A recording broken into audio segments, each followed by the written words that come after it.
Hello everyone and welcome to this conversation between artists Zakkir Hussain and T. Santhosh. This conversation has been organized by the Guild in context of the ongoing exhibition Traces of Light Amongst Ruins being held at the gallery in Alibag currently. First, a brief introduction of our artists. T.V. Santosh's art cites histories of violence, injustice, war, terrorism, and media propaganda, and has stood as a strong commentary on the current social and political crisis of our lives. His works have been shown widely in museums and biennales, including the Bengal Biennale in 2024, the Kochi Biennale Pavilion in 2024, the Kochi Muziris Biennale in 2016, the Venice Biennale in 2015, and the Colombo Art Biennale in 2014. His art practice has been widely written about, including in 3 books: History Lab and the Elegy of Western Incantations, published by the Guild in 2024, Blood and Spit, Living with a Wound, published 2009, and T.V. Santhosh Unresolved Stories, published in 2008. Zakkir Hussain is a contemporary Indian artist whose works deal with the issues that are ever present in our world today. His works have been curated in various exhibitions, including at the Dravidia Art Gallery in Kochi, the Lapidarium in Croatia, the Guild in Alibag, the Museum Art Center in Latvia, the Uru Art Harbour in Kochi, the Vadera Art Gallery in New Delhi, the National Gallery of Modern Art in New Delhi, amongst others. He was invited to be a part of the first Kochi Muziris Biennale in 2012. His recent solo exhibition, Traces of Light Amongst Ruins, is on view at the Guild in Alibag currently, after first being shown in Kochi in the December of 2025. First, a little bit about the show before we begin our conversation. Traces of Light Amongst Ruins makes a careful negotiation between the vulnerability of consciousness and the cynicism of the world. Zakkir Hussain brings together daily objects that might be discarded in the everyday, together with the human form, revealing a hidden world that establishes connection to diverse realms of experience. The abandoned, erased, and denied become a point of tension, a failure of orthodoxy, that he navigates with great attention in his constructed world. The images he brings out connect dilapidated ecosystems and fragile lifelines across time and space, moving past convention and into a new state. Welcome to this conversation, Santhosh. Welcome, Zakkir. And let's begin. Thank you, Shirley Juhi, for inviting me. And I'm very happy to have a conversation with Zakkir Hussain. We have studied together in Baroda, same time. So a lot of memories. I have few questions actually. I have written it down, so I will try to read it out one.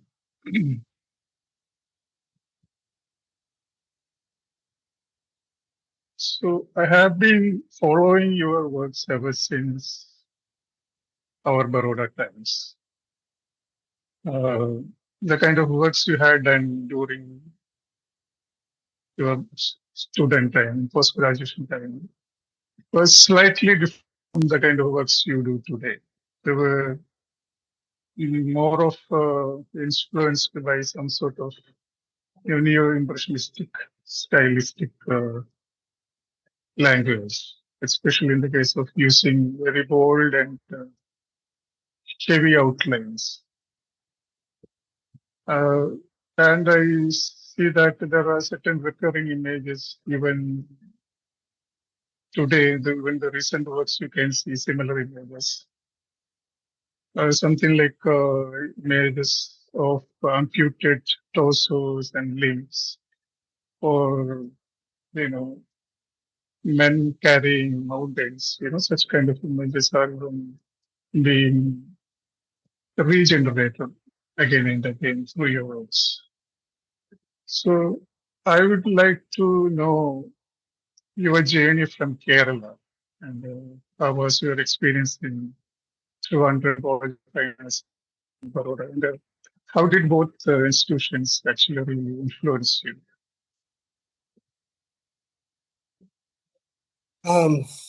Thank you, Santhosh, for being part of this conversation.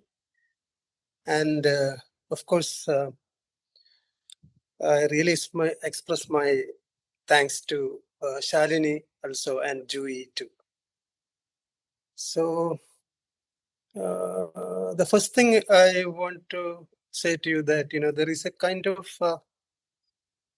a dialogue with your works, also a kind of area which we are practicing while we are using different language. I think it's a kind of a continuous dialogue with you, start from very early time in our students' days in Baroda. And I'm really happy being part of this ongoing dialogue. Start from 90s, and as you know, that 90s has registered a kind of uh, open global market, and in times with the rising violence in the national scenario and the global space. So before we enter into this two important social and political history, I have to reply your question that my experience in Trivandrum, and shortly, not very elaborative kind of things I am not going to do here, but very minimalize. I am going to say that the Trivandrum College of Fine Arts kind of basic has provided with basic understanding about art, because as you know that the elsewhere radical painters and sculptors association had a great impact on us, mainly those who joined in 90s. I joined College of Fine Arts in 90s, and there were two important Malayalam texts. One is Pradiloma Drishyabodhatinethire, that is printed by the radicals as their manifesto. When we translate into Malayalam, artists against reactionary politics, something like that, and visuals. And another Malayalam book were available. It was Kala Vimarsham, edited by Chinda Ravi, and there was an essay by one of the important art historian by R. Nandakumar. These were the only two Malayalam texts were available about art. Other is a kind of there was another books translated into Malayalam by Shelby, Mulberry Books. It was some sort of essays, not essays, but I am not using the word studies, but an introduction of Dali and Vincent van Gogh. And Vincent van Gogh's books were interesting because they published his letter with Theo, with his brother Theo. So these are the things which we were used to read. As a student, it's a kind of introductory notes to us to enter into the world of art. And I had before I joined College of Fine Arts, I had experience with poster making. One of my friends, Sabu Dinesh, when we were in studying +2, he used to come to my home. I don't know about poster making, nothing. He came with translated poems in Malayalam, and it was the time of movement against social injustice, like Mavur Rayon's strike, led by the extreme political group CPML Red Flag. And another one is kind of environmental movement against a power project in Silent Valley forest area. And led by Sugatakumari, poet Sugatakumari. And we used to do this kind of posters based on translated poems from Africa and Latin America, even in Malayalam. Malayalam modern poetry also we used to do this. So one day he approached me to do this kind of posters. I don't know how to use this, but from that immature aspect of understanding of art, I did some drawings and uh, design posters based on the poems. We used poems without, a kind of. We used poems because to attract the people, and at the same time, his intention was Sabu's Dinesh's intention was to break the conventional idea of posters. Most of the posters are slogans. Instead of he used poems to address the issues, and it was an opening and eye opening for me because somehow when I am going back to that space, I understood that there is another way to introduce these issues without using very direct kind of images. Somehow it has become part of my understanding to make art, and at the same time, a kind of distance of making such very direct political imageries. So that time, College of Fine Arts was very center of heated debate on art, and the library was also very interesting. And you said about German expression, neo-German expression. Did you mean that? Yeah, The, yeah. Neo-expressionism. I didn't specifically say German, but because yeah, we have probably Italian uh, movement also, something similar to that. But yeah, yeah, of course, expressionism in general. Yeah. yeah. In 80s, there was a kind of rejuvenation of figurative painting, mainly in Italy. Germany, I mean, in India, in 80s was the time of narrative schools in Baroda, like Buban and Ghulam Yeah. Sheikh. But Part of our time, this Italian trance avant-garde was very popular. of course, Italian That, Transoda has great inspiration for us that yeah. time, of course. And at the times, I remember that there is a kind of dialogue in that time, in our time, was tension between tradition and modernity. That's also Mhm. was part of that. And mostly the trans avant-garde artists took images from apart from their own cultural tradition, just like India and Africa, and those kind of you know uh, images has got rebirth in their context, and the context of globalization and the distribution of these very heavy loaded meaning images perhaps a kind of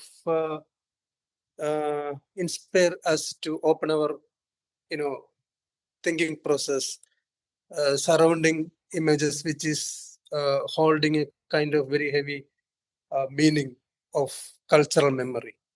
That is also very important. Yeah, of course, I agree with that. But in case I recently read a book on Gerard Richter and Doubt and Belief in Painting, but edited by Robert Stowe. And one of his interview, in Gerard Richter's interview, he said that when he started influence from pop art, and he and Signor Poke had a visit in Paris to see the exhibition of this American pop art, like Roy Lichtenstein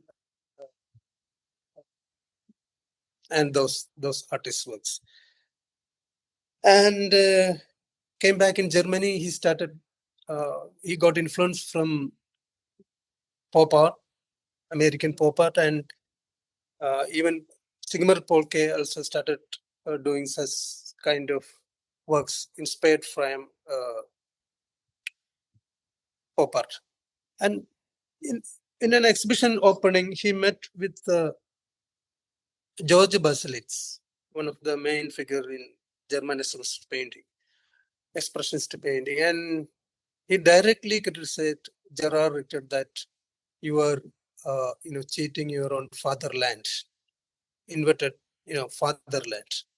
Then I look back those kind of images of mm, German expressionist painting, and this Italian transparent god doesn't have that kind of very closed space to achieve or closed space to receive images from the other side of the world. Yeah. But here in German, thing is much more concentration nationalism. When I look at again, recently I look at these paintings of Gerard Richter, only one or two figures are in the painting. Mostly broken figures are, these figures are coming from the very devastated landscape of Second World War and such. But our society, I am living a kind of society. Every day we are so many uh, levels receiving images from the street, from newspaper, from media, and even advertisement. We are going through this. So I just mentioned about this. We will come back while we connected with my works, later, because we are talking about Trivandrum school, and in Trivandrum, I think somehow they are reading very modern books or about paintings and literature, mostly Milan Kundera, Neruda, Dostoevsky, Sartre, Kafka, and all these kind of things. And also, it also has a very huge impact on some of the senior artists' works, especially Jyoti Kumar. Jyoti Kumar was developed a kind of very strong criticism against radical groups because of he's connected with a kind of existential philosophy and political ideology in his works. And that is also very important in the sense when we go through that time, most of the campus, most of the students, those who are very seriously practicing in the campus uh, without any critical approach, they are just following the radicals language, and it has become a kind of criteria. So nobody cannot move from that kind of, nobody cannot break that kind of language also. But it was very tense time that it is very tense time, and there are a lot of accusations also of those who are trying to break that, those who trying to think a kind of political language in their works align with the personal experience and political experience. These are two contradictory realms, but at the same time, there is a kind of possibilities to connect these two aspects. And there are very few artists were working that time. At that time, Jyoti Kumars were working, and Alexander was there. And Shibu Nadeshan, when I was in second year, Shibu Nadeshan had a studio nearby our college.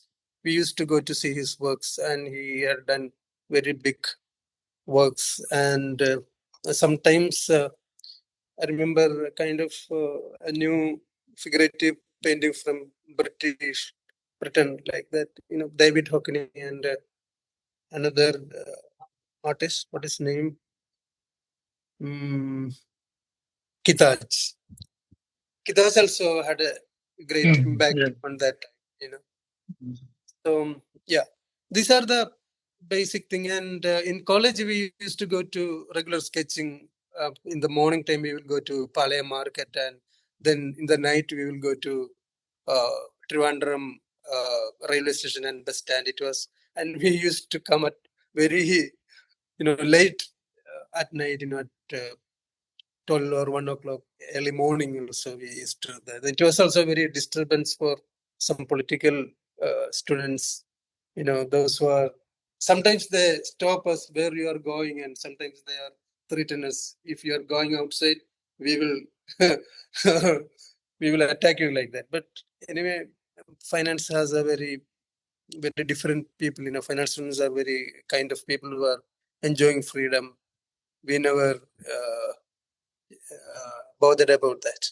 So in another story. But these are the things, and it is even though they are practicing or reading these kind of things, there are a certain kind of parochialism in that practice. Not even in the artists, but among students. Then I joined BFA, MFA graphics in college in Baroda. It was in I think 1994 Baroda. In Baroda. And the thing that I realize now, when I traveling by train to Baroda, the lush green landscape slowly disappearing, and the brown earth color and burnt sienna is prominently coming into my eyes, in my visions. And another thing is very vast landscape. We never experienced such kind of vast landscape in my place because of heavy coconut trees and other trees are thick in our land. So these are the first kind of experience, and then very stark climate also had a great impact on me. Because of the heat and cold. That was the first time I was experienced that time. Yeah. And in Baroda, first time I confront with very regular daily based practice. Even in students and even in studios like Bhuban's studio, we used to meet. We used to go there and meet him because regularly he was working at that time. And another thing I found very interesting because very huge format of painting. When I was in first year, there was a show of Ghulam Sheikh. The show is going to Bhopal Museum. That big works was exhibited in, I think, in Jawahar Balabhavan. I think so. I am not sure. Right? Is it right? Jawahar Balabhavan. Yeah, that huge paint. It's a large painting actually. Yeah, very Tree large. of life or something. Yeah. Tree of life. I remember that. It has a kind of very great impact on my practice because of the lines he used from coming from Mughal miniature painting and the whole space. I never experienced that kind of approach towards the painting while I was in Trivandrum College of Fine Arts. And the space is also packed, but the figures are very small. And those kind of things we could see only in Mughal miniature painting. So I think that that was also a very possibility, and so many artists also using that kind of very sensitive line in their works, like using watercolors and brown watercolors drawing and fill the watercolor inside, and very definitive division of space with the form. That kind of things I noticed from Baroda, mainly Sheikh's works, Ghulam Muhammad Sheikh's works. That was really an interesting, inspiration in relation with my practice. Then I was really confused at that time what I should do, where I have to start with.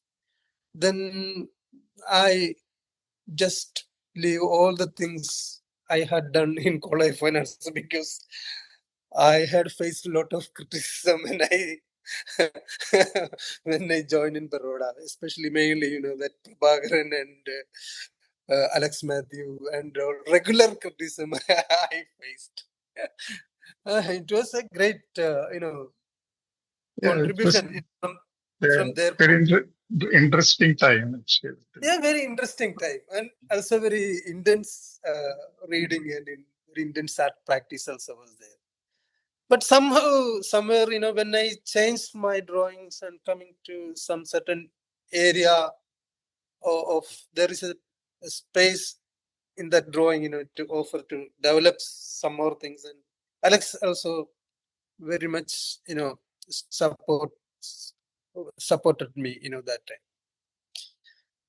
time. And yeah, I started some of the images which is very nearby, nearby, in the sense very close to us.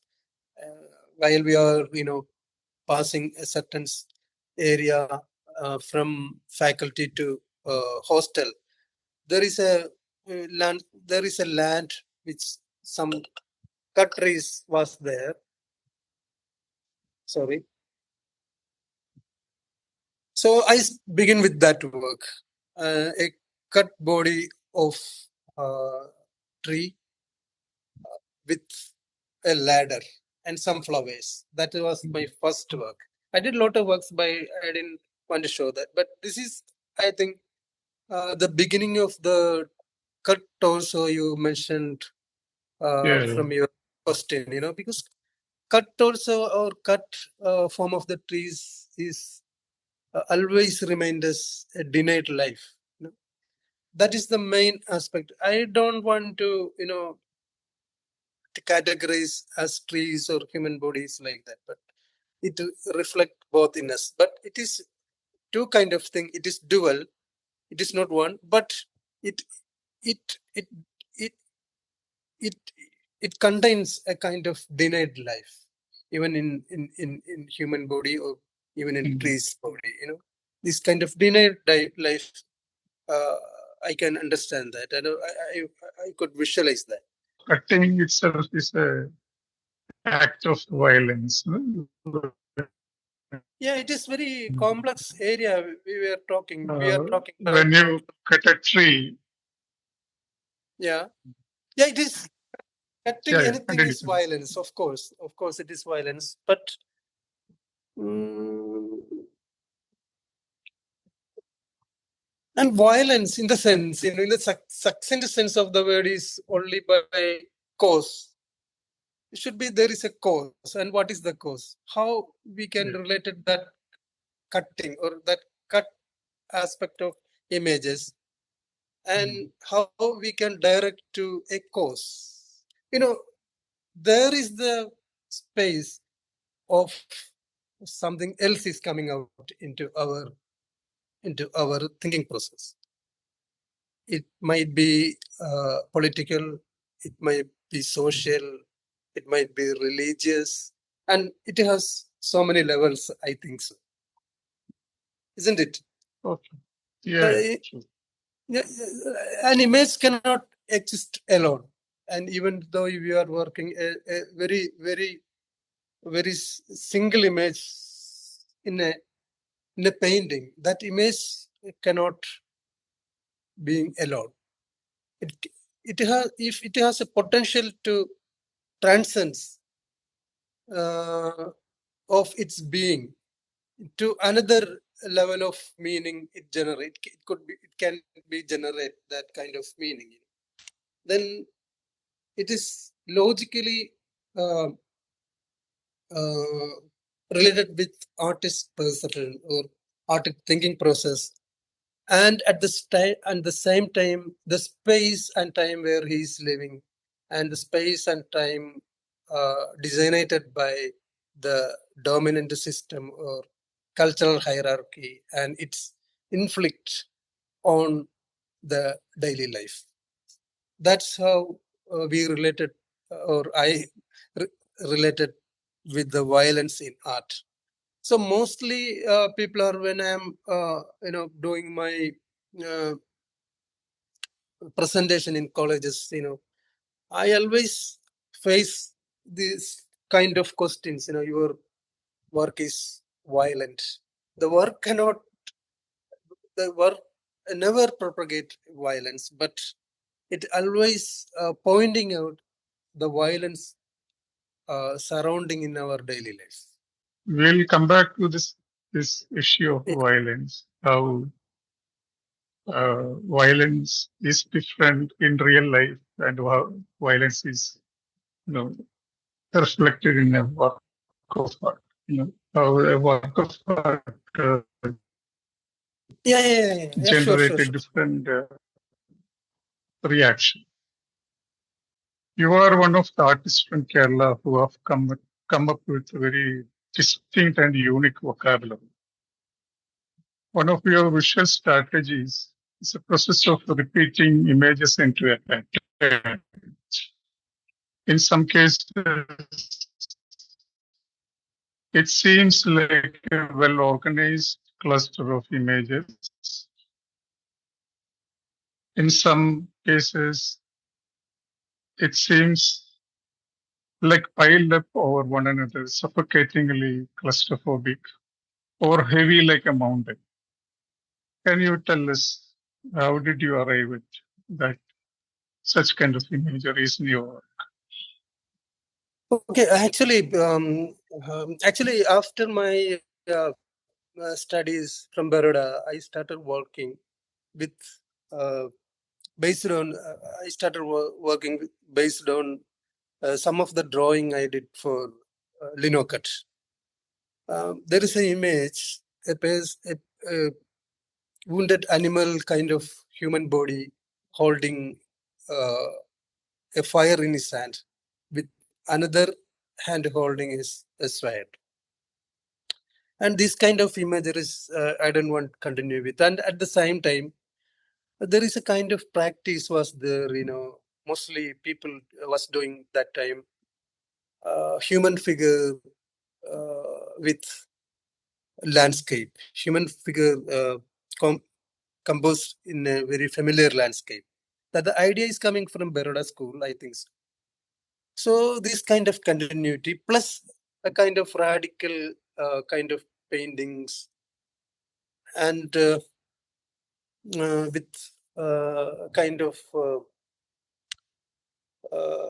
Prabhakaran school, and the artist who is very close with Vincent Van Gogh, who went for that island. What is his name? Paul Gauguin. Paul Gauguin. Gauguin. Yeah, Gauguin. And this kind of reference was idealized in the painting. And that time, and it is permanently and continuously the practice was going on that time. I was very critical towards this kind of approach. Then I started a kind of images. I draw some repeated row of stools, and on that I put some different kind of images, just like a melting candle with hand, and those kind of images, a broken tree, the head of a animal, head of a man, and this kind of thing is I arranged in a space. And that time, and I also experimented with man with trees, those kind of works. A man looking through the cut body of tree, such kind of images. Meanwhile, I got an invitation from KPRG. If you want to come to Bangalore, you have a chance to work in a residency program. And it was really, a good support for me from Raji's side. And I joined there. It was a Swiss and Bangalore artist group, supporting this residency. At that time, I saw people are moving with household objects. They are changing one place to another place. They are changing their rented space one place to another place. Then I started with these kind of drawings like fan and other objects. I did a lot of drawings, and suddenly these houses came. And I first I did a woman holding with a lot, woman sitting and holding with a lot of houses on her lap and hands. But I think it will not work. It's a kind of things I don't like it, and I leave it like that. And I started drawing these raw houses very playfully. I wrote. Then suddenly I put a small female body, half female body underneath it. Then I think it will work well. And I started the first drawing of Exiled Home series of works. Yeah. That's the way I started working. Then this group of works I had done there, and I exhibited there. And later I exhibited in Dravidia Gallery of my first solo show, curated by Catherine Weimar, I think in 2002 or 2003. And one of the main important artists came to see the show, and he saw the works, and he told me that you are not going to, you cannot go further with this kind of images. This will be end of this image like that. Then I thought that, why should I explore the same kind of repetition using different kind of images and with a female body underneath? Then I started look back my drawings like bird and falling birds, and the repeated images coming from that area. It is a kind of accident, and the repetition is a part of our life in some way. The regular intervals of war, and the same sort of uh, advertisement we are regularly seeing in TVs and newspaper. And somehow the whole kind of derogatory ideas are coming back. It has become a prominent space in our daily life. This kind of cyclical repetition, which is controlling and uh, which has played a kind of imposing ideas on human life, has become the part and meaning of the repeated images. Yeah. Yeah. Um, because, most of the works you have done in this series where this repetition is being used, there you will see a small figure carrying the whole, images, almost like carrying an uprooted mountain. Does it have any connection with one of the graphic print that you had done during the Baroda time, where a monumental human figure carrying mountains on the shoulder? So, is there any correlation between them, or is it some kind of Actually, transformation that unknowingly happened? actually, I noticed the things, but when you look at that images and you made some question to it in relation with my images, I think it is very wonderful observation. The seed is there. Thank you so much, Santhosh, for that. The seed is there in that work. So the question is the use of Greek metaphor, Procrustean bed. Okay. It is a Greek metaphor. Yeah. And can you talk a little bit about it, actually? That's the question. Yeah, because actually, this image actually plays an important role in your work. Yeah, of course. As an underlying concept, and also something that deals with the question of violence and social justice. Yeah, the task of critique of violence may be defined as setting out its relationship with law and justice. Actually, the first uh, the first trace of this bed and images has come to my mind. Reference the images which I had done in Baroda time, that bed lying on the outside, and there is some sort of very very sort of violent image placed on that, Then later I thought that I should develop this. It was there in my sketchbook. I was waiting long years to do these works. Actually, I planned first that there are a lot of images with hospital. There are a lot of figures on hospital bed, and when it is grow to the top, on top, they are fighting each other. That kind of complexity, that kind of enmity between, that kind of hateness each other, those kind of social aspects I want to more concentrate in that work. Actually, I planned very simple title this time. In the first series of that work, the first work titled Procrastin, but I simply put simple title like hospital bed figures and woman with umbilical cord. A very simple thing. And later, Kathleen Weima came to see my studio for the exhibition of Guild organized in 2017. And she began to talk about Procrastin bread.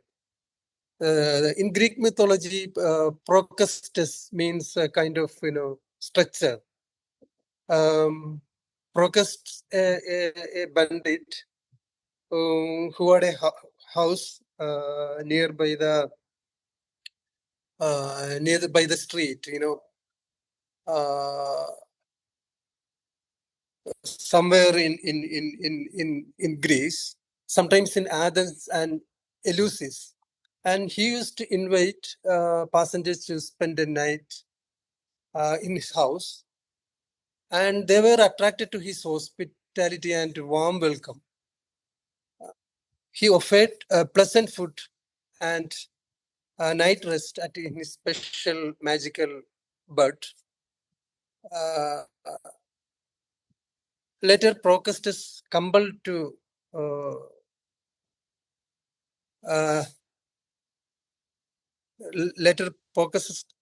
the guests lie on the iron bed. Then he would tie on the bed and start his cruel treatment.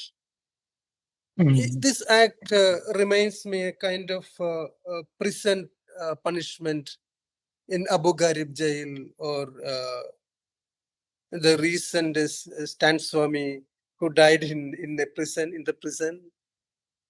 And at the same time, a very a tense situation happened in our in a political and social history, recent times, and in the history also. And the whole scene is become a hospital scene, where people are forced to bear a kind of various social disease.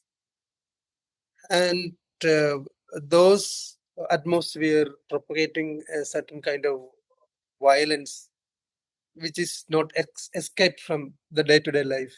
These aspects are very much embedded in that works. Even like a concentration camp in Second World War time, and so it's also that kind of things are there. And Procrustin, but as a metaphor, trace of human history, describes any situation where people or ideas are ruthlessly forced to conform to preordained rigid standard, or an arbitrary and inhuman standard for a set of conditions to which everyone is forced to conform. That kind of things are also is part of this, Protestant, but yeah. Perfect. The next question is I was talking about one of your painting title as Light Among Ruins. Yeah. So many, lot of hospital beds. It's almost like a hospital seen inside out. Okay. Actually, several times I visited hospitals, mainly general hospitals. The first very important thing I felt that there is no specific individual there in the hospital, because the identification is either number or ward. Mostly these 687 patients, you please go and give the medicine like that, or the bed number or something like that. And that kind of situations, that kind of situation has given me or inspire me perhaps to explore the idea of disappearing one's own individuality in a very complex times. Even in the situations where people are targeting or punishing because of the changing laws and justice. These kind of things uh, will happen in the history, or it had happened in long time back, and in present situations so is happening. I think the project of the art is kind of plans or terminologies or ideas of department aimed at resolve the painful contradiction inherent in human life. That is the project, the modern or postmodern project of cultural engagement is aimed at or desperately demanding in the present time.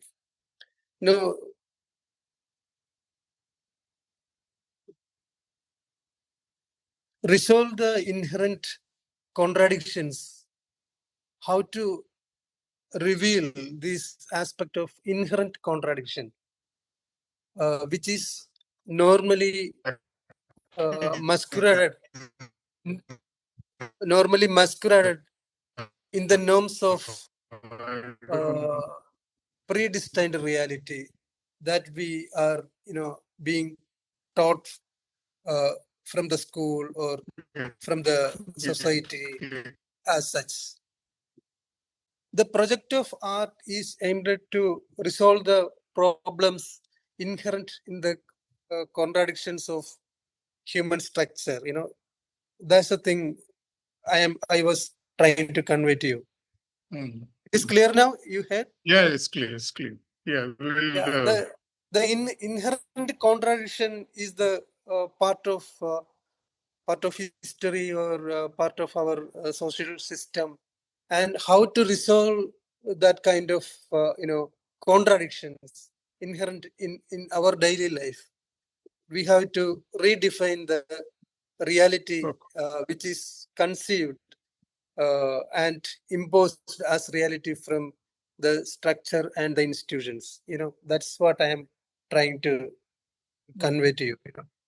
In that way, I am trying to evoke a certain kind of reality which is completely hidden, completely masqueraded by the dominant culture and its practice, even in the visual art, even in literature, and even in social relationship. And it has become an important role to play one's own destiny throughout the history, even even in our social system. That kind of things, how we can explore, how we can elaborate further. That is the very very important and very complex task that artists has been carrying on in his life or in her life. And that's why I never saw any kind of such depictions in art. Even I couldn't find any hospital scene in art, and I couldn't find any kind of presence of police stations in art, but it is there in the social system. So I want to break these kind of very idealist and romanticized depictions of reality and in art. That's why I use or I refer that kind of space. And it has, I think when I look at that light among ruins, you can see a female body,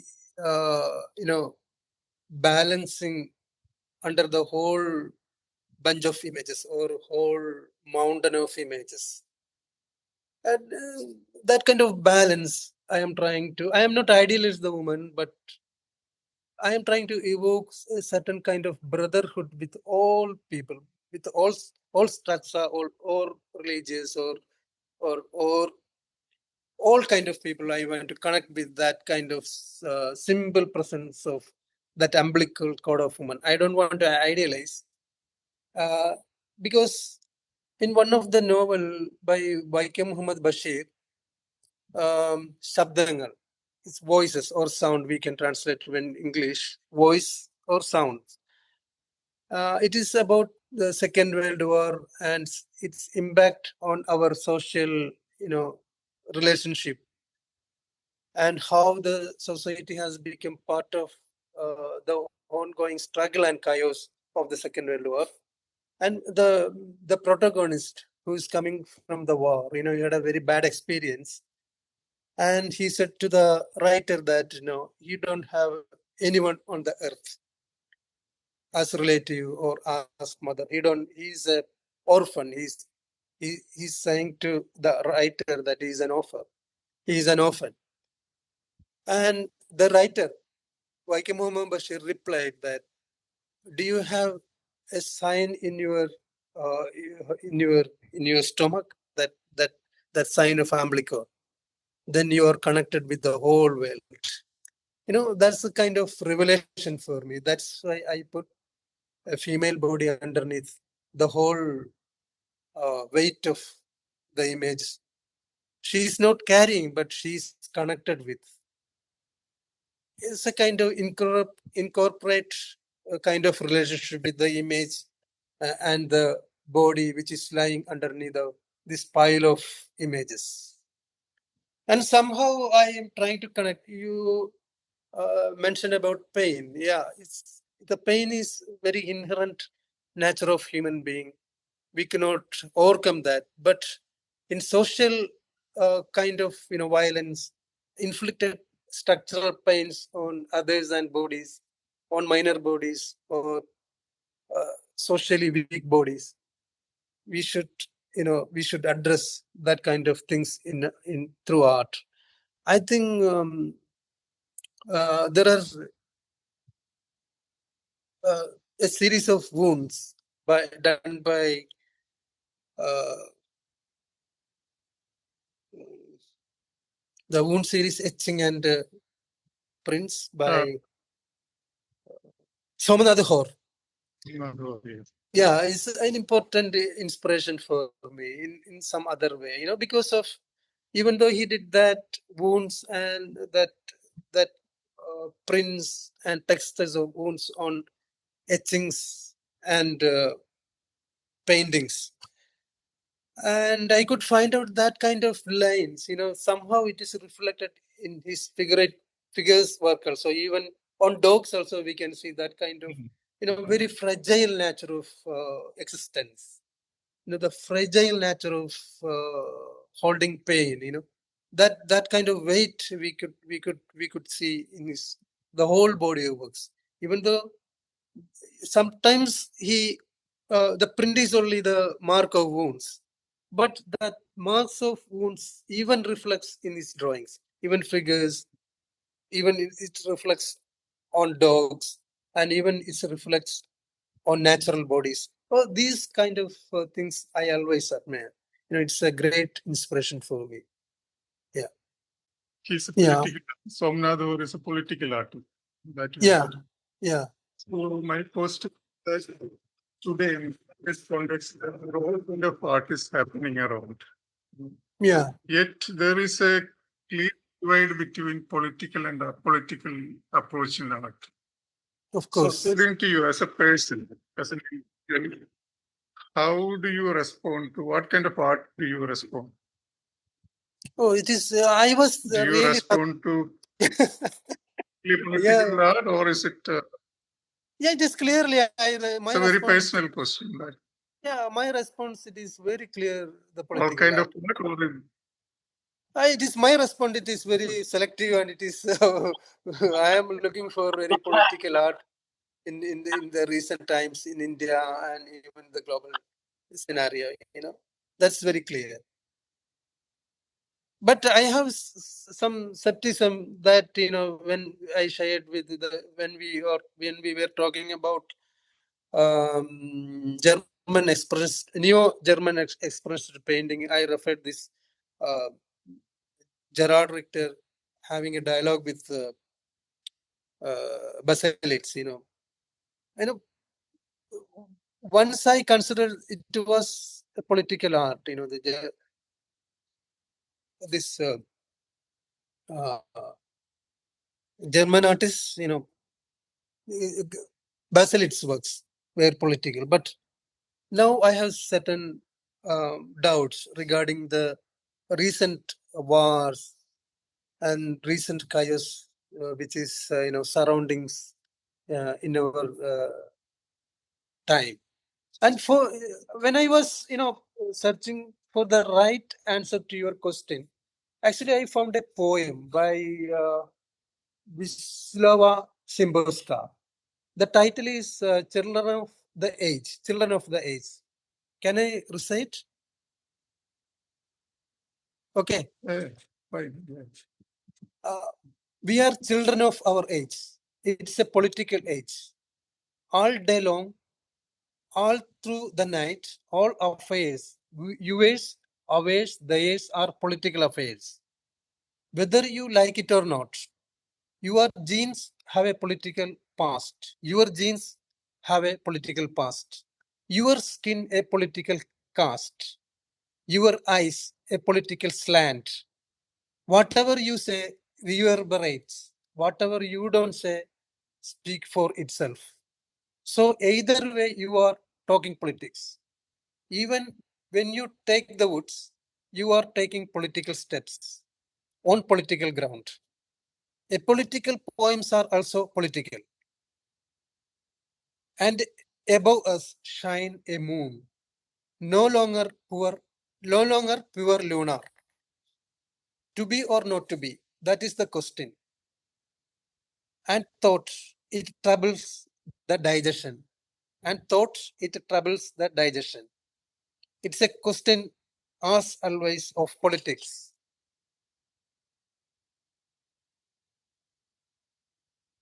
To acquire a political meaning, you don't even have to be a human. To acquire a political meaning, you don't have to be a human. Raw materials will do. Raw materials will do. See, raw materials will do. Or protein feed or a crude oil. Or protein feed or a crude oil. Or a conference table whose shape was corralled over a month, or a conference table whose share was corralled over a month. Should we arbitrate life and death? Should we arbitrate life and death?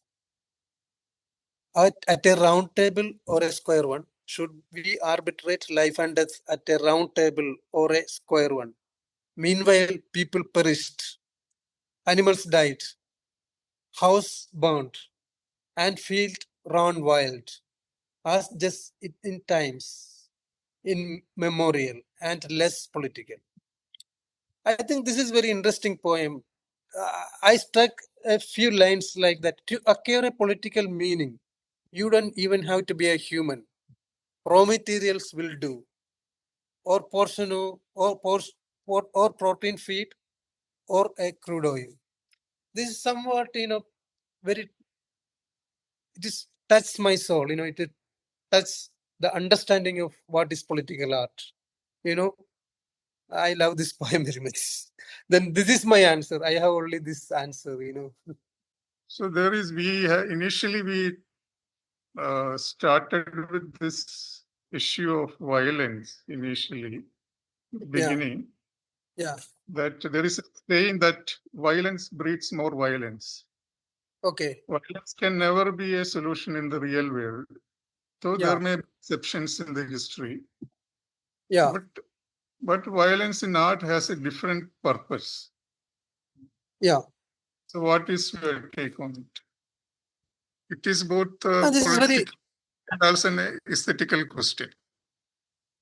yeah, both are there, I think so. Because, when I am just collecting some experience of mine with the paintings, then when we, it is, hello?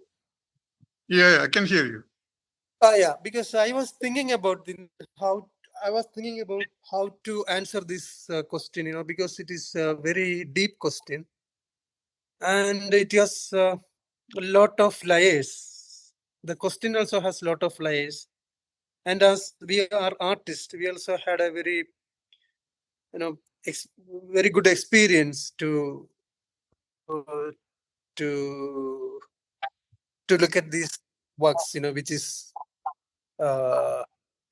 is depicting violence, and some of the works which comes to my mind is Bruegel's painting Yeah. titled as uh,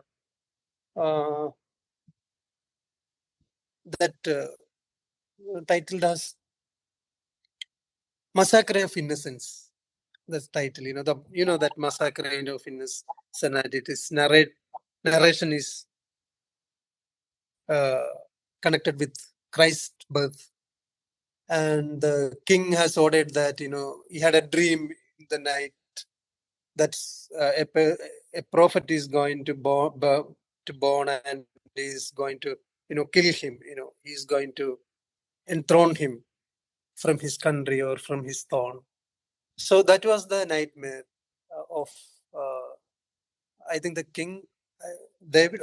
I forget the name of the king anyway, and he ordered the soldiers and he to find to find the child and kill the particular child who is going to be his, you know, uh, his treat. So that time there were lot of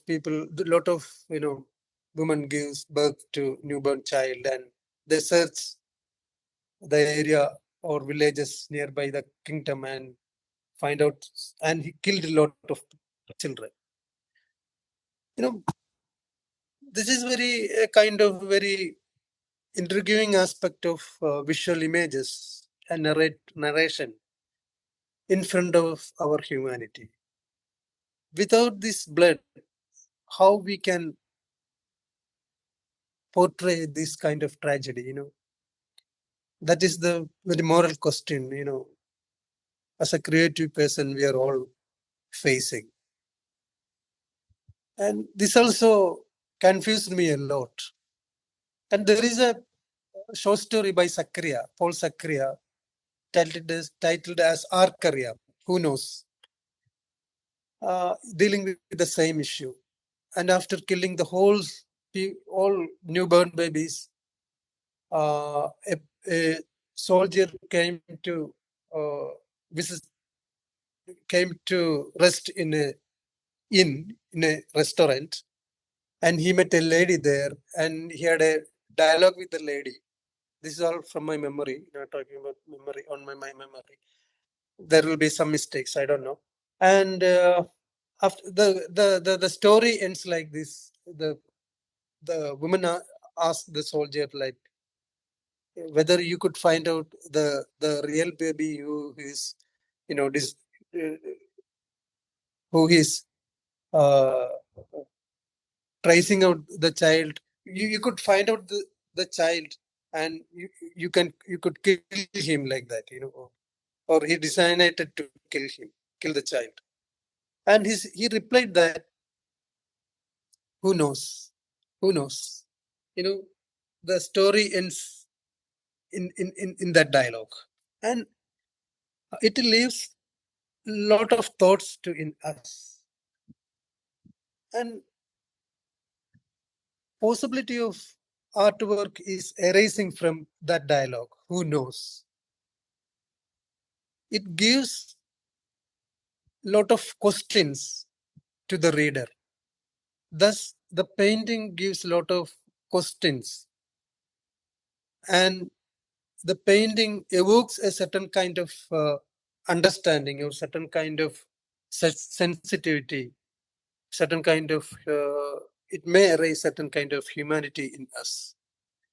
So even in when we are looking at the Francis Bacon painting, not only the violence and how he handled the colors in contradiction with the main theme.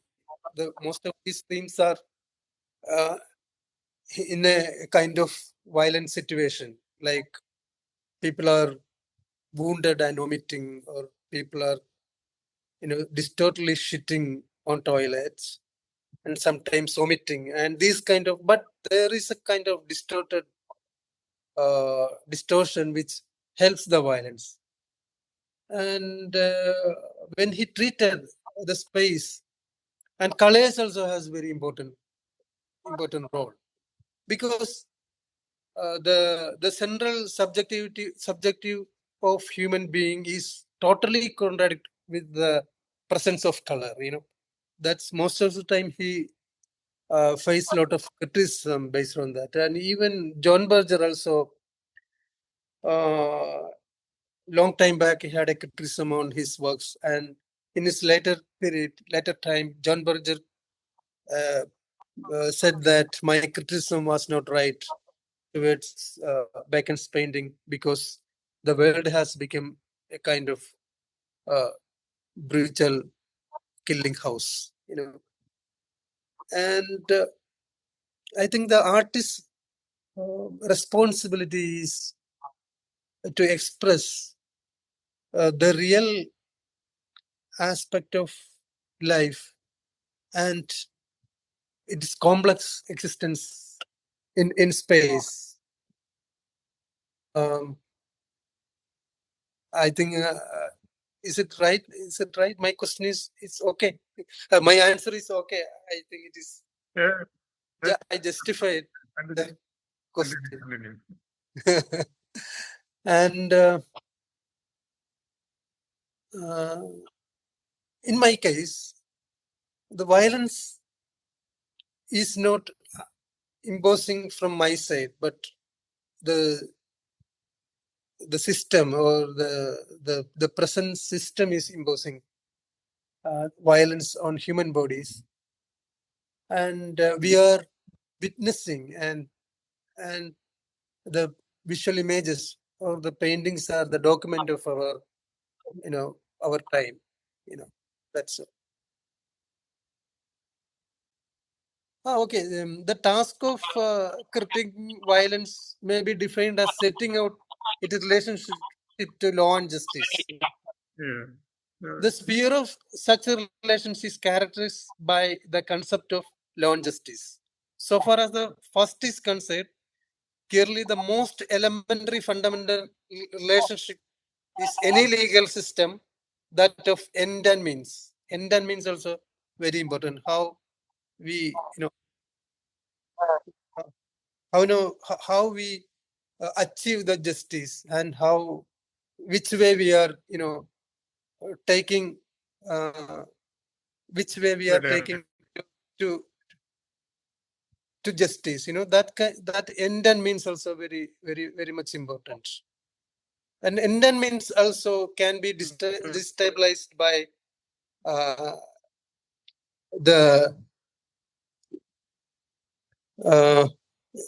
end and means can be it is based on justice system and moral reality. When the moral reality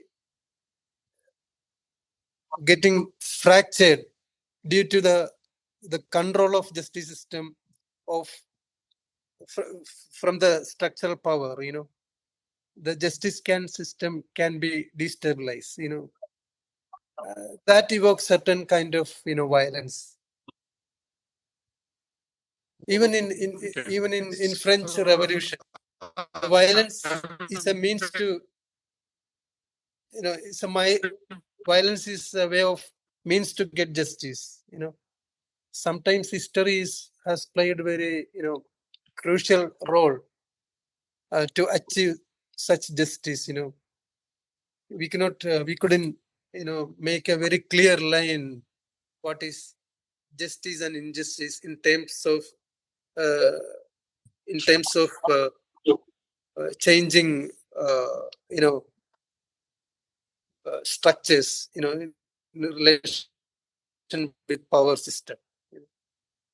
Imagery is directly linked with your life in some way, or is it a conceptual experience? I think a very difficult question to answer, because or you have in your life any time you have come across any such kind of a brutal or violent episodes or incident? Personally, I had a very bad experience in my life. It is related with my father's death, but I don't want to go to that area because it will become very subjective. Just out of curiosity that I am asking whether there is a very direct connection with the images that you paint. Because how we could differentiate between the very direct and distance. When we are receiving so many news or when we are going through magazine photographs, in recently there are a lot of people receiving violence on their house and on their bodies, not only in our place and the world around. I think we are artists or we are human beings are always thinking about equality, democracy, and peace to rule all over the world. We always want that, a kind of brotherhood without national borders. But unfortunately, we are living in a kind of prison. It's a kind of open prison. And we are always making artworks to liberate ourselves and the society we are living and people are living. We want to see to break all this kind of man-made prisons and boundaries of caste, religion, and that kind of divisions. Because of the changing justice system, law and order, and implementing new laws and making new amendments, targeting constitution, aiming for constitutional changes, there will be very artificial and very deliberate set of rules that makes people clearly divide into two sects. One is protected by the law, and the other one is unprotected life. And there is a kind of undercurrent purity is working there. A noble blood or that kind of things are working there. It was started from a very long back in history, from Second World War, and before that it was also existing because of Karl Marx observation on Jews problem. I just mentioned that area. Just mentioned. That's also in my mind when we were talking about this. And that division is beyond the boundaries of nation. That kind of division is there in global space or global scenario, while all the people are proclaiming about democracy and justice, but these divisions, this impure divisions are still existing, and this makes certain people are as protected and certain people as unprotected. And uh, when we are looking at these unprotected people and the existing dominant cultural system looking at these unprotected people as animals, that's why I joined with cut animal bodies with the figures in my works. It is not a kind of metamorphosis. It is a kind of joining together two very disturbing part of kill body of animal with human body, because they are deprived from the whole right with what the modernism is promised. Yeah, that's why how I develop kind of image. That's why what you said is a conceptual thought rather than my personal experience. And I can differentiate it both. Just like the poem somewhere and read it. Yeah. Very well explained. And this is a technical question. Yeah. In our usual practice, one work leads to the next, often as an extension of the previous.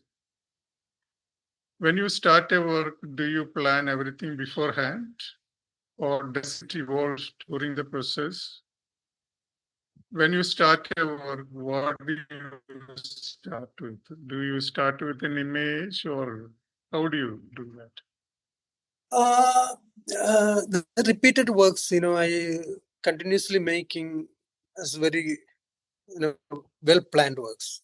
I know what is going to happen in repeated images, but there are certain chances also it will offer while I am creating works, because when I was doing works, that bed image works, Procust in bed, I thought that people were suffering and they are tied and they are connected with hospital equipments. When it is growing upwards, then I really changed the whole concept which I preconceived when I was beginning the work. Because when it is coming up, the people are burning each other, and they are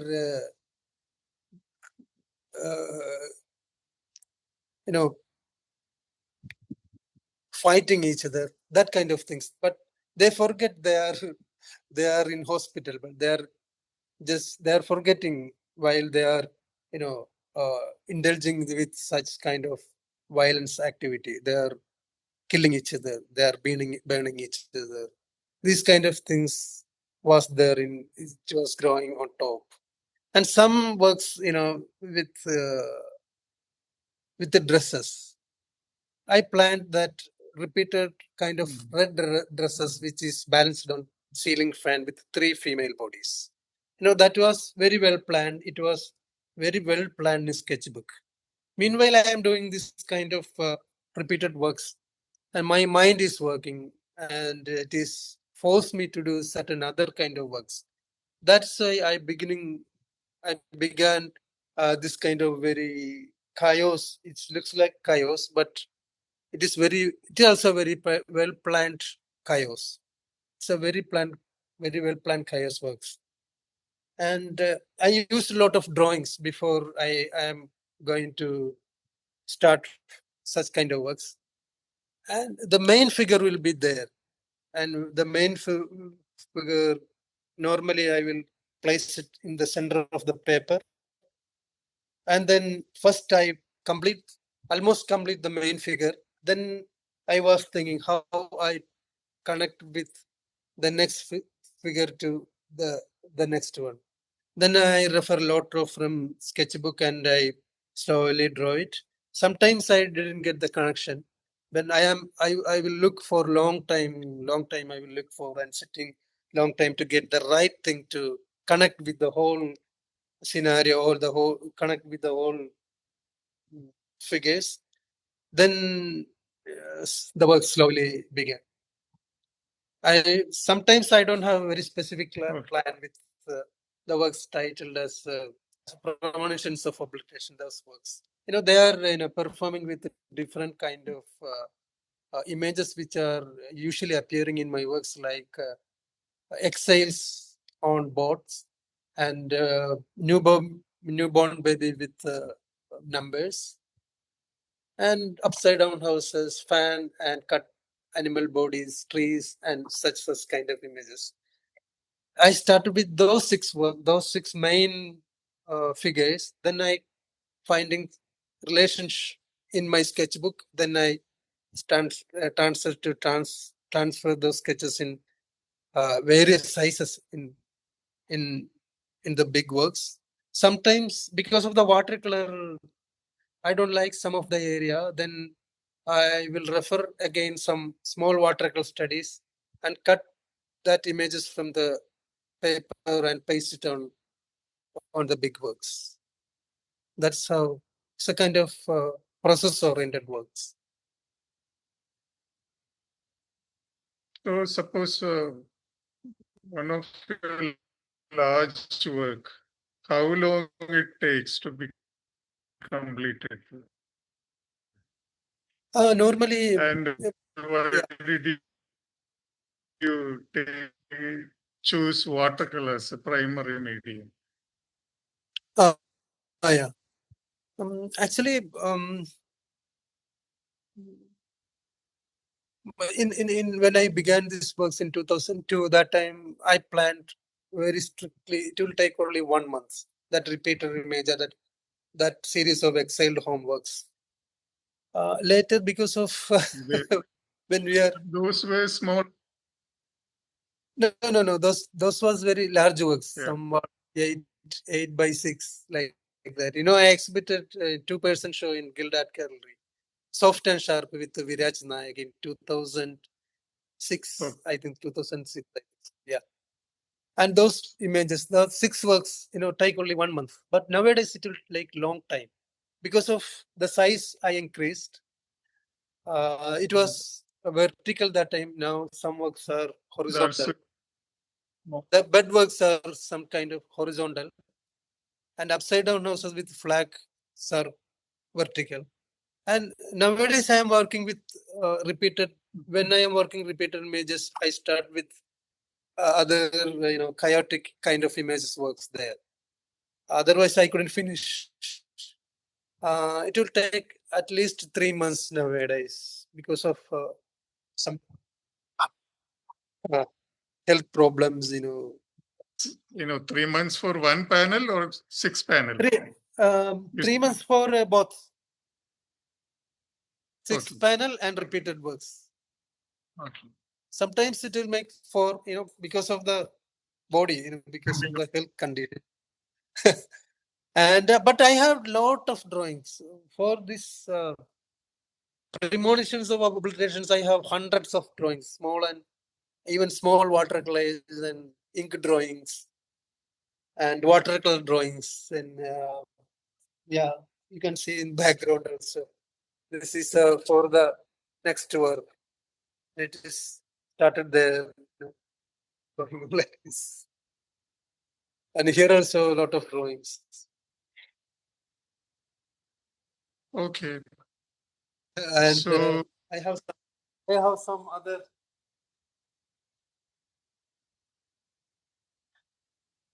These are drawings like this.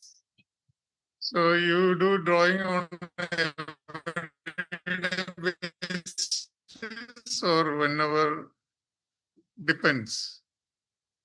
No, Whenever you get time or you do it in no, everyday This is, basis. this is my regular Do you do practice. the everyday basis or That is like, when I am coming in morning in my studio, I started with some drawings, regularly doing drawings. Sometimes I saw image in photographs, then I got inspired from that.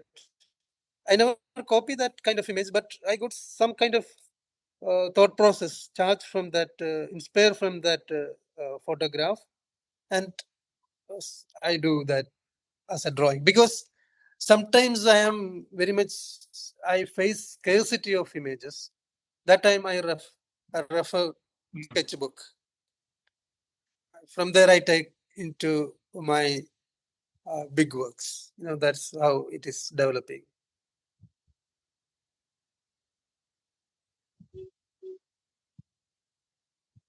so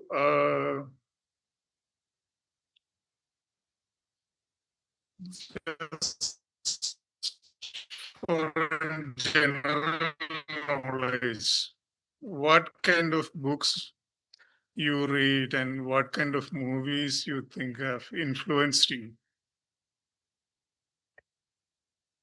In movie case, yeah, I can hear. Yeah, I can hear. Yeah, I got it. In movie nowadays, I am very seldom watching movies.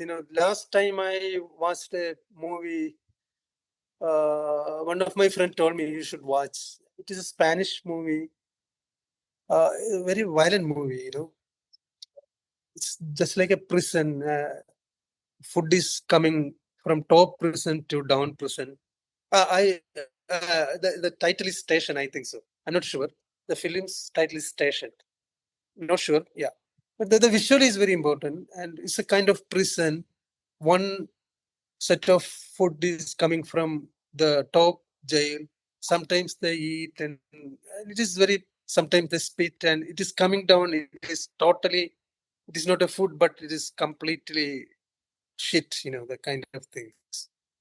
But I think it is very disturbing film. But it evokes our thoughts in relationship with the structural violence that has happening in life.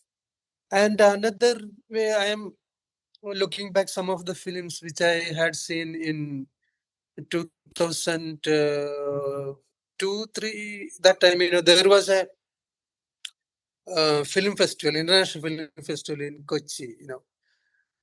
That time I saw some African films like Zala, and I forget the director's name, but I'm searching for that. I want to see again because of when I was thinking about cubism and expressionism in the present. I reread some books like Berger, Success and Failure of Picasso. I want to read again Permanent Red, and I just completed Success and Failures of Picasso. It was very great book. I read some years back. And in novel, mm, I was talking about Berger, and this African films also very important because of when I am thinking about this German expressionism and cubism. Actually, it is derived from African art. Mostly, Europeans are concerning us. European historians are thinking as African art as primitive art, but we cannot agree with that because of the colonialism and because of the trade. The sculptures, even paintings and masks also uh, came to the market of and museum of and even private collection of Europe. And Picasso and his team, began to inspire from that. And for them, it is a modern art when they did based on inspired from the mask and sculptures. When Picasso did domestically, they consider as modern, and the real images coming from Africa had considered as primitive. This kind of dubious thing. And recently, I read a novel based on these issues of colonialism. Teju Cole, Open City, and he's a migrant student and a doctor in New York, and he settled there and he's collecting his memories. And while he was traveling through these main European cities, Brussels and Frankfurt and those kind of cities, he's describing about the colonial experience. And these kind of novels when I was reading this Edward Said about Orientalism, and he referred Art of Darkness. I forget the writer's name. He's a very important writer, and he's an important novel. But Said criticized a lot about that novel. He inspired from that novel, and that kind of when we are looking based on a decolonized mindset, the political aspect of reality is much more relevant, and it sheds all its decorations just in front of the present time. That's how and at the same time, by luckily, I was reading the Nobel Prize winning writer from Mali, I think so, Abdul Razak Gurna. By the Sea is a very important novel. I took long time to complete it because of it is sharp, disturbing imageries and experience. Yeah, these kind of things I am reading, and he recently, and Paul Celan, one of the poet referred by most of his paintings. Anselm Kiefer wrote his poems like Margrethe, burning hair, your golden hair, Margrethe, like that kind of poem. I was waiting for that his complete collection. Some 4 or 5 years ago they published, and I bought it. So these things and sometimes I read interview of contemporary artists of Richter, Yoyi Kosama, and Anish Kapoor, and another British sculptor, I forget his name. Yeah, that's how my reading is moving on. Okay. Yeah. So, And in this, Pasolini's movie is very important for me. Sometimes I regularly watching his movies and his novels also, A Violent Life, and his poems. Also, I'm very much like. So you don't watch recent Malayalam movies like that? What about? Very recent? rarely, but no. Sometimes ago, the central lead acted by Mammootty. It was interesting. It's certain kind of the class and caste issues. Addressing that movie. His Mammootty's. I forget the character's name. Sister is marrying to. Pardon? Which movie? I forget the title of the movie. Long back, that Corona period watched that. Okay. But it was a very good movie. It's violence based on caste hierarchy. That is the subject. Okay. And other movies, Kitchen and Adukala kind of. That also a very good movie. A woman is, what? Great Indian Kitchen. Great Indian Kitchen. Great Yes, Indian Great Kitchen. That was Yeah. I forget that name. That's right. The Great Indian Kitchen. I also love that movie because of the woman who is, woman as a suppressed body and voice in a patriarchal system. That kind of movie I was watching. If some friends told me that watch this movie, then I'll watch like that. Mostly reading Yeah. books, and poems. I have a complete poem of Neruda. Neruda. Okay. Neruda, complete poems. Sometimes I get time. Regularly, I read 1 page, 2 poems. It's also part of inspiration. Neruda is one of the poem in which he says, I don't know which poem is that, come and see the blood in the street. Yeah. Come and see the blood in the street. Do you remember which one is that poem? Yeah. I remember. Very. Yeah. Come and see the blood down the street. Come and see. Yeah, I remember that. Yeah. So my last question now. Yeah. That is generally artists in Kerala. I mean, almost all the artists in Kerala Yeah. making movies. They have a great fascination towards cinema, but Yeah. they don't make any video art. They are not interested in video art. There's a irony, contradiction.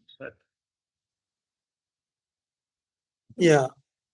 Leftist oriented, approach in art, or is it something else? Leftist idea of what? It is very complicated question. What is left? It is we have to redefine left in Kerala. Oriented ideology. I mean, this communist oriented ideology. Is it something like that, or is it? Do you think that it's something else? Some other reason? I couldn't get. You are asking a movie making or video art? Video generally, in the contemporary art scene. Yeah. Making video, important process of creating art. Mm-hmm. It's supposed to be quite breaking away from the tradition, breaking away from the conventional modes of making art. Okay. And the But thing is, generally, they don't. I think very few artists have made a video art. Okay. In spite of their fascination towards movie, cinema. Okay.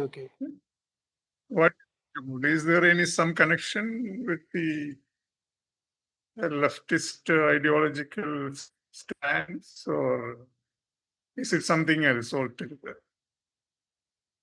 I Or don't think just so. I don't think so. Any kind of very challenging video has produced from Kerala. I don't think so. Perhaps it is beyond my knowledge. I didn't see any very striking video works in Kerala.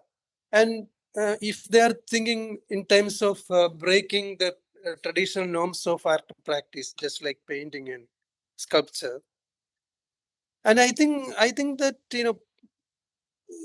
painting is always breaking the norms, breaking the norms of art. Even you can say the contemporary painters, doing a kind of the kind of art which is very up in front, and it is touch your skin, touch your thought, what you are doing, and that is a kind of challenge in painting, because artists like you break this kind of traditional norms of art making when you are indulging in painting and making or put forward certain specific imageries which is coming from the conceptual thought process of you and conceptual thought process of your art practice. That is a kind of challenge, because it doesn't have a kind of, uh, support from the traditional preconceived notion of art. And these people are never trying to understand that. And even they're never trying to understand the historicity of video art. It is so connected with Namjoon Pike and Fluxus Group, and how they revealed their body in front of the camera. They revealed themselves as tortured body, because the whole destruction happened in Second World War, and those kind of things. As I'm looking a kind of the imageries which has layers of political meaning. I couldn't find anything substantial in the video art in what is happening in Kerala. Perhaps I am not. Uh, I don't have such kind of experience. Maybe somebody will do that. And breaking the traditional norms of art, known for breaking the traditional way of making art, doesn't mean that you should go for video art. Even you can do in painting or in drawing, even in video. But how you break the norms, how you critically engage with the medium, that's very important. Okay. And That's for my case, that's yeah. Continue. yeah. For my case, if I'm making a film, I don't have, because it needs a lot of technical clarity. Lot of things we should know about that, where the light comes, left and right movement, the continuity of next scene, editing, and lot of things. There should be no need. There should be a, pre- a narrative to follow, but we can, uh, you know, putting together different or contradictory images, putting together, we can make a language. But in my case, I want to make a very big installation is related with my drawings. And I want dream to do in a very big space, very 3 rooms filled with the images what I am doing from the past period to recent world, with different size of objects, and just like a construction site with beams and steel tubes building together, and I will arrange these images in a space. And perhaps after completing this installation, I will make a video regarding these images in a space. And slowly I want to move out from the gallery, and it will go to some other references, some street references and some newspaper. And from that, I am planning to do a kind of perhaps a film or perhaps a video. That's my dream. My dream is to do a big very installation first out of my Okay. drawing practice. That's why I did a very recent sculptural installation in Kochi in Dravidia, organized by Guild Gallery, my solo show here in Dravidia. That's why just an experiment with the images of sculptural images, uh, which is put on a trolley. That's my experiment with the 3-dimensional form. And uh, the title is I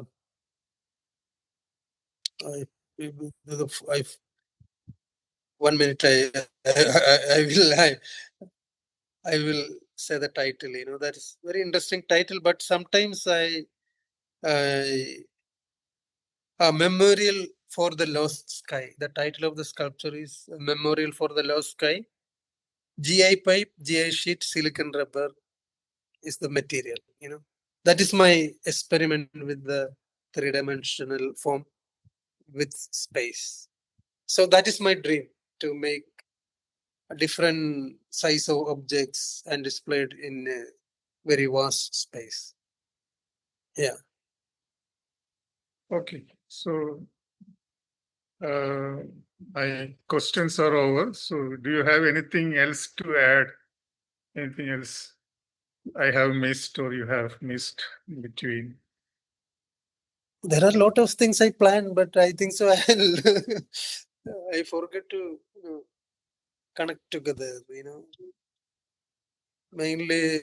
Yeah, I'm talking about the titles. Since Yeah. you are talking about the titles, Yeah. sometimes, titles can be something like a threshold, something Yeah, like a of course. window Yeah. you can Of enter course. into the work. Yeah. Then the title can kind of an extension to the work. Of course. Something Yeah. add extension to the work. Yeah. So there are ways of connecting with the work or generating different meaning. So how do Yeah. you title you title beforehand, or you title in between, or you title after you finish the work? I give title after finishing my works, and after finishing my works, I looking for a long time, and there is a kind of conversation between the main image, and then from there I will make. Then I will find a exact title for them, because of the most of the main images are part of performance. They are performing in front of me and in front of an audience. So what they are going to show the audience and how it related with the conceptual thoughts that is generate from the space they are living. Those kind of things are playing an important role. Help me to find out the title for the work. Mostly these figures are performing in an enclosed space with very little opening. Perhaps I am living in a city space, that is the thing, and I consciously avoid a kind of very idealized landscape to place these images, because the images that I am trying to portray a kind of deprived life they are leading. That is from my imagination. And if I put those images, those figures, those life in a very idealized landscape, then I think that it will lose the meaning, the generative meaning the figures are supposed to deliver to the audience. That's why I use the word premonitions. Okay. Premonitions of obliteration. Yeah. Because the title itself is very complex. So that's why. Yeah, because of I think an artwork has there are a lot of revelations when we are working, as an artist. And I don't think so when we are giving the title, we are fixing the meaning into that work. But that just moments ago you said the title is a window or a threshold, and at the same times it also open up a space of imagination to travel on, or space of imagination to enter into that work. And I don't feel I am not working for a meaning, rather than layers of realities. I just want to look at, or the work should be generative for layers of realities rather than meaning. The meaning has a certain kind of limitation always. That's why I put a lot of images in my works. I am really afraid of vacant space in the paintings or in the drawings. I call it as a drawing because I use watercolors and soft pastels. I call it as a mixed media works. And sometimes it is emerged from sometimes some area that I don't like, then I use pastels to cover it. Then another area of meaning is generate from that mistakes. So these are a kind of very tensed walk in between the failures and the layers of reality that I am trying to create in my works. Okay, I think we have it's 8 o'clock now, almost 2 hours, more than two hours. Oh, We have now it's 8. Yeah. Jufi will come up and Yeah. hello. Thank you, Santhosh. Thank you, Yeah. Santhosh. Thank you so much for It spending was your time with me. Thank you, Shalini, and thank you, Jui, for was quite, organizing this wonderful talk with Santhosh. Thank you so much. yeah, same. It was quite enlightening and exciting to talk to you. Maybe after. Yeah, I'm really also. Not, Thank you so much. not, I'm really also not excited. issues, but I think still there is a space to further dialogues that we could do in future. Maybe Yeah, sometime. of course. Really. Thank you. Thank you so much. Yeah, sure. We will do together. Yeah. Thank you. Thank you so much. Thank you, Santhosh. Thank you, Zakkir. Thank you. Thanks for giving your time for the conversation.